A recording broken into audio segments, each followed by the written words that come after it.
نحمده ونصلي على رسوله الكريم أما بعد فأعوذ بالله من الشيطان الرجيم بسم الله الرحمن الرحيم ولا تقتلوا النفس التي حرم الله إلا بالحق وقال النبي صلى الله عليه وسلم أكبر الكبائر الإشراك بالله وقتل النفس وعقوق الوالدين وقول الزور.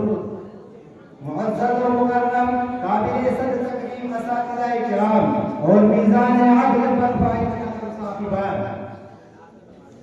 زمانہ جب بھی بارود کی بوچھار بنتا ہے ہمارا حوصلہ فولاد کی دیوار بنتا ہے. ارے تمہارا ظلم کافی ہے ہمیں بیدار کرنے میں، جو حاضر سہتا ہے وہی تلوار بنتا ہے. برادران ملت، آج آپ ریڈیو اور ٹیلی ویژن کے ذریعے سنتے ہیں کہ بھلا جگہ دہشت گردی ہو رہی ہے، بھلا جگہ دہشت گردی پھیلانے کی کوشش کی جا رہی ہے. آج دہشت گردوں نے اتنے لوگوں کو موت کے گھاٹ اتار دیا، اتنی جانیں ضائع ہو گئی، اتنے املاک خراب و برباد ہو گئے، اور ان سارے جرائم کا مجرم اسلام اور اسلام کے نام میں وہ قرار دیا جا رہا ہے. میں اس مختصر وقت میں آپ کو یہ بتانا چاہتا ہوں کہ دہشت گرد کون ہے، پوری دنیا میں دہشت گردی پھیلانے والے کون ہے، روئے زمین کے باشندوں کی نیند کس نے حرام کر رکھی ہے. کیا اس کے ملزم واقعات اسلام اور اسلام کے نام لیوا ہے؟ یاد رہے، پر وہ کسی کی سوچی سمجھی سازش نہیں. دوستو اور اسلام کے پروانوں، اسلامی تاریخ کے مطالعہ کرنے والے جانتے ہیں کہ اسلام نے ہمیشہ امن و شانتی کی دعوت دی ہے، صلح و آشتی کی دعوت دی ہے، آپسی محبت و الفت کی دعوت دی ہے، اخوت و بھائی چارگی کی دعوت دی ہے، میل ملاپ اور خیر سگالی کی دعوت دی ہے. حق ماننے سے روکا ہے، خواہ وفا کے مزاج سے روکا ہے. اسلام کے عدل و انصاف اور دعوت امن و شانتی کا اندازہ لگانے کے لیے ضروری ہے کہ ہم قبل اسلام کے حالات سے واقف ہو کہ اسلام سے پہلے دنیا کیسے حالات سے گزری ہے. دوستو، چھٹی صدی عیسوی میں دنیا بڑی اضطرابی اور بے قراری کے حالات میں اپنے لمحات گزارا کر رہی تھی. ہر طرف فتنہ و فساد پھیلا ہوا تھا، دوسروں پر ظلم زیادتی کرنے کو اپنی بڑائی کی دلیل سمجھی جاتی تھی، دوسروں کے حقوق کو دبانا ایک قابل فخر کارنامہ سمجھا جاتا تھا. ایک بادشاہ کا دوسرے بادشاہ کے ملک میں داخل ہو کر خون خرابہ کرنا ایک قابل قدر کارنامہ تسلیم کیا جاتا تھا. غریب و نادار اور معذور لوگوں کو معاف تک نہیں کیا جاتا تھا. شیرخوار بچے کو دیوار پر اتنی زور سے مارا جاتا کہ بچے کا بھیجا نکل کر سر سے باہر آ جاتا. قیصر و کسریٰ کی تاریخ کسے یاد نہیں، روم و ایران کی ویرانی کسے معلوم نہیں، بخت نصر کے قتل عام سے کون واقف نہیں، جنگ کلاب کی بے دردی سے کون آشنا نہیں.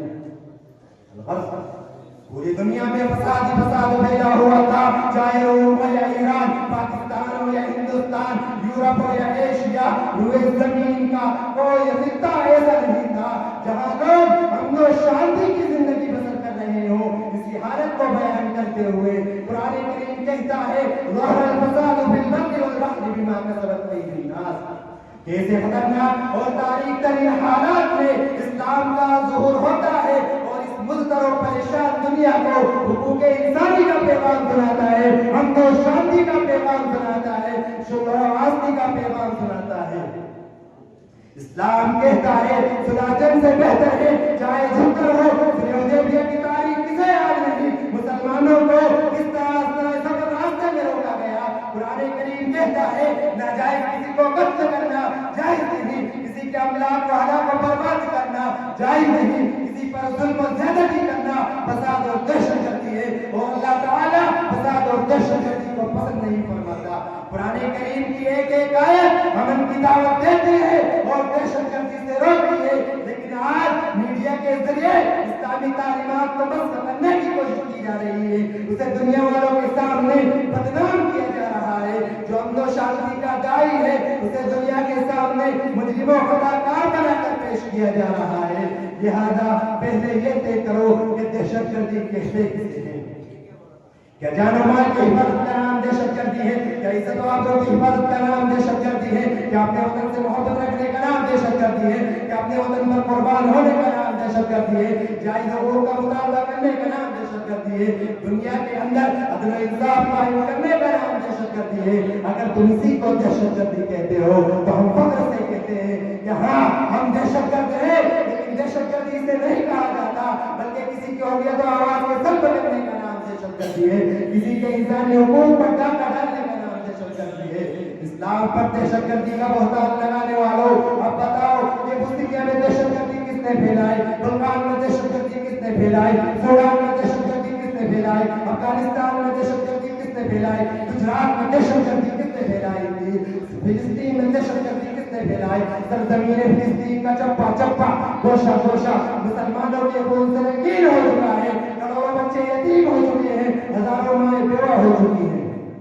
میں اس شعر کے ساتھ اپنی تقریر کو ختم کرنا چاہتا ہوں کہ بتوں کے شہر میں جا کر خدا کا نام لکھ دینا، بتوں کے شہر میں جا کر خدا کا نام لکھ دینا، جہاں پر کفر لکھا ہو وہاں پر اسلام لکھ دینا۔